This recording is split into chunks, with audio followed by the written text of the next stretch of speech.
Hey guys, Mr. Appy here, and today we're going to be going through my guide for the Syrcus Tower, the latest 24-man raid in Final Fantasy XIV. In order to enter, you'll have to have finished the quest line for the Labyrinth of the Ancients, started the Syrcus Tower quest in Mordona, and have a minimum item level of 70. Please keep in mind that while this is a guide, expect a lot of people to pretty much do whatever they want, especially on things like Trash Pull. It is CT after all. The first Trash Pull consists of several ninjas, Dullahans, and dragons. Just keep them faced away from the group and kill them off. The yellow dragon occasionally does a room-wide AoE, but it doesn't hurt too much. As the yellow dragon is dying, he'll summon more and more ninjas, so just be sure to handle these as best as possible. Clear out the room and move on to the first boss, Sylla. This boss gives most groups the hardest time in the entire raid. Before pulling, there are 3 platforms that you should mark A, B, and C, with A being the first one to the left, B being the first one to the right, and C being the far platform. You'll need these for later, so it's pretty important. Sylla herself does a ton of different AoE moves, but your goal is really to just move out of them. She also casts Unholy, which will just hit the whole room for some damage no matter what. She will eventually summon a bunch of stabs, which you can kill to reduce the AoE in the room, but they're just going to keep spawning, so I recommend focusing your DPS on Sylla and just dodging. The first main mechanic of the fight is the orbs, a lightning orb, an ice orb, and a fire orb. The lightning orbs you have to run into the nearby pillars of light. Each pillar needs to reach 3 stacks and no more. So if you're near one with 3 stacks, run around until you reach a different one.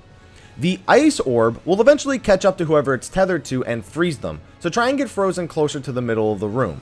The fire orbs need to be kited into the people who are frozen, so look around for frozen players and kite the fire orbs into them.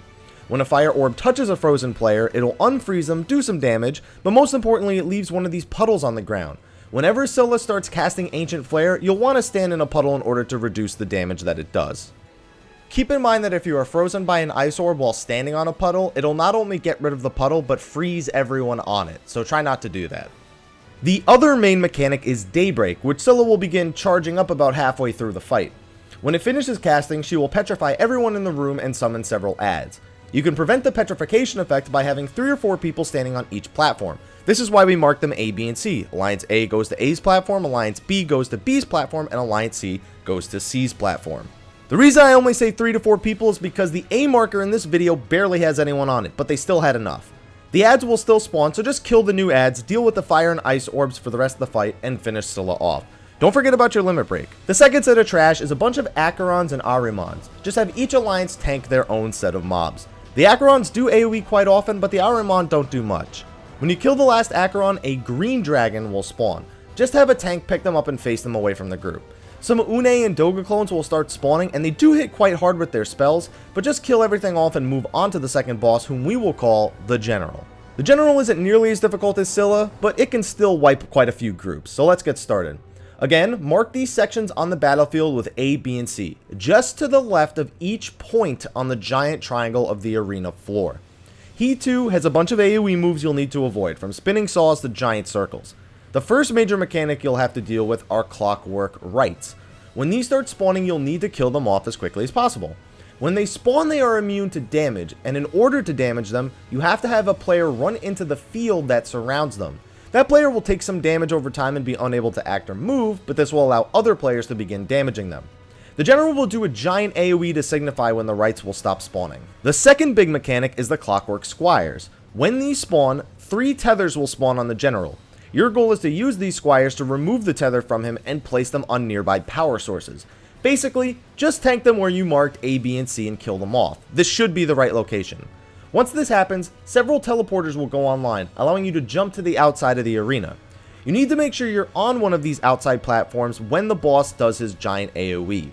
When he finishes casting that, several spanner rooks will spawn on all of the outside platforms, which must be killed. Just hop from platform to platform killing them. Don't mind the AoEs on the ground too much, they aren't that bad. Repeat these mechanics until the General dies. Most groups should finish him about the time the second set of clockwork rights comes out or immediately after. The third set of trash mobs are 3 ogres and a red dragon. The ogres just need to be tanked and killed, while the red dragon will shoot some fireballs and occasionally mark a target to dive bomb with cauterize. After the ogres are dead, the dragon comes down and you kill him like normal. He will summon some demons as he loses HP, but just kill them off as they come and move on to the third boss, Amon. Amon is probably the easiest of the bosses in here. Mark the entrance with an A, the exit with B, and the northeast corner as C, as you see in the video.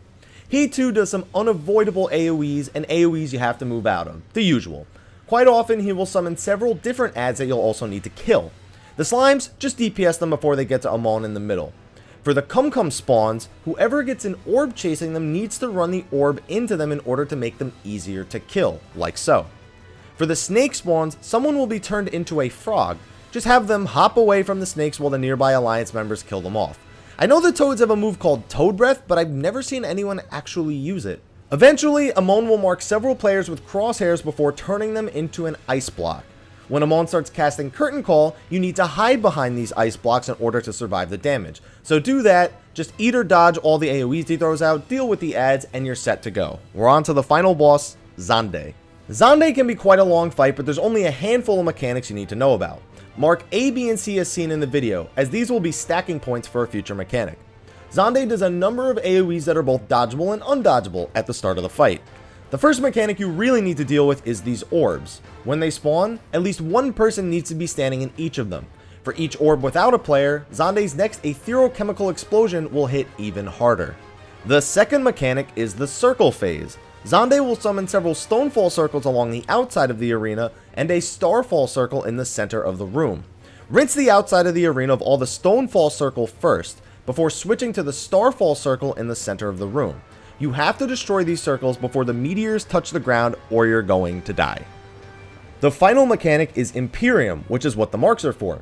Each alliance should get one member with a black orb above their head and a circle around them. Everyone from each alliance needs to be inside of the black circle to split the damage that Imperium does. So Alliance A goes to A, Alliance B goes to B, and Alliance C goes to C. After it hits, it will create a levitation circle that will save you from Zonday's ancient Quagga. So make sure you're on top of one of them in order to survive it. And that's really all there is to the fight. You'll have to deal with each of these mechanics a few times, but it's not too bad. Congratulations on your Syrcus Tower win. You'll have gotten 100 Mythology Tomestones, 15 Soldiery Tomestones, as well as a chance at your once per week loot. Keep in mind the Oil of Time and Unidentified Allegan Tomestones do count for your loot lockout. Be sure to like, favorite, subscribe, and share for more videos. Be sure to like me on Facebook, follow me on Twitter, and follow me on Twitch where I do live stream occasionally. And until next time, guys, take care.